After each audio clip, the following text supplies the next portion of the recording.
Hi. நம்மளுடைய கர்மாக்களை எப்படி குறைச்சிக்கலான்னு சித்தர்களும் தேவர்களும் நம்ம முன்னோர்கள் நமக்கு சொல்லியிருக்காங்க அப்படின்னு பார்த்திங்கன்னா, தான தர்மங்கள் மூலியமாக தான் நம்ம குறைச்சிக்க முடியும் அப்படிங்கிறது. கர்மாங்கிறது பார்த்திங்கன்னா நம்ம உடம்புல உள்ள அழுக்கு மாதிரி. அதை நம்ம கொஞ்சம் கொஞ்சமாக தான் நிவர்த்தி பண்ண முடியும். நம்மளுடைய பிரார்த்தனைகள், நம்மளுடைய தான தர்மங்கள், நம்மளோட வாழ்வியலில் அதை நம்ம பெரிய அளவில் செஞ்சுக்க முடியலைனாலும் நம்ம அன்றாடம் செய்யக்கூடிய உணவை சமைச்சிட்டு அதை நம்ம வீடு மாடியில் பக்கத்தில் அருகில் இருக்கிற ஜீவராசி பறவைகளுக்கு நம்ம உணவு நம்ம அதிகமாக கொடுக்குறப்ப கண்டிப்பாக நம்மளுடைய கர்மாக்கள் நிச்சயமாக தீருங்க நமக்கு.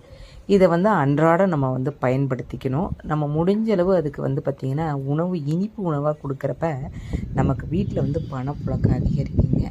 இதை டெய்லி நம்ம ஃபாலோ பண்ணிக்கணுங்க. Thank you.